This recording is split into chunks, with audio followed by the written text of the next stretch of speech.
So right now, as you're listening to this deep dive, you're actually hurtling through the solar system at tens of thousands of miles an hour. Yeah, even though it feels like you're just sitting perfectly still. Exactly. I mean, it completely defies our everyday intuition, right? Because it seems like the natural state of everything is just to, well, stop. Right, you slide your coffee mug across the desk, it You stops. stop pedaling your bike, you stop.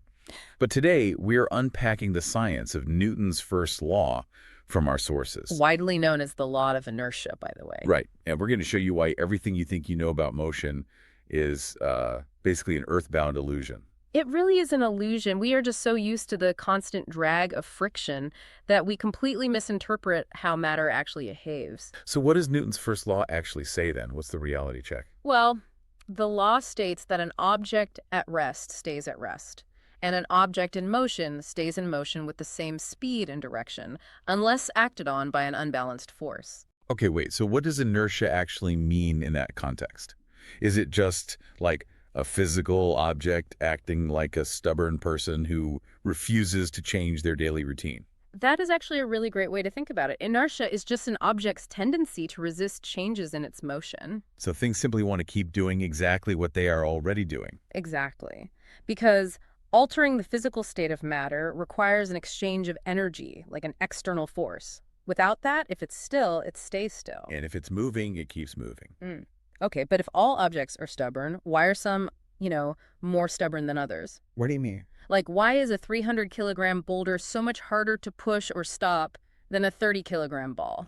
That comes down to the mass connection. Mass and inertia are directly related. More mass literally means more inertia. Oh, so it's inherently harder to start moving, stop moving, or change its direction. Yes, but there is a really common mistake people make here. They constantly confuse mass with weight when discussing inertia. Oh, right, because weight is just gravity pulling on you, Right. right?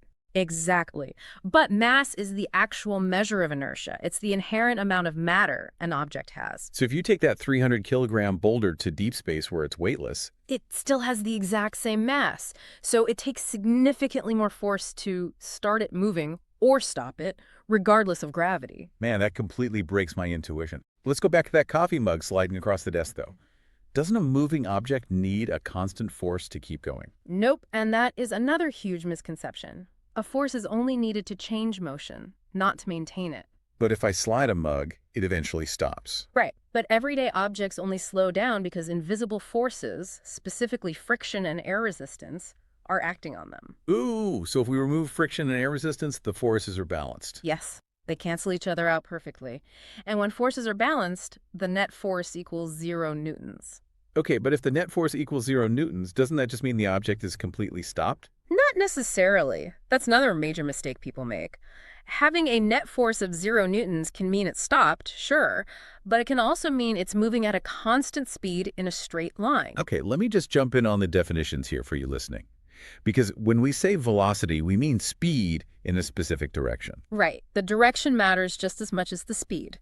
So maintaining a constant velocity basically means keeping a constant speed in a straight line, right? Spot on. Because an object in motion wants to stay in motion, any change to that constant speed in a straight line requires an unbalanced force. Which actually explains the physics of your daily commute, doesn't it? Oh, absolutely. Like when I feel pushed backward when a bus starts moving. Well, you aren't actually being pushed backward. Your body is just keeping its previous motion. When the bus accelerates, your inertia wants to stay at rest. Wow, okay. So the bus is just moving forward around me. And the same thing happens when a car brakes abruptly, right?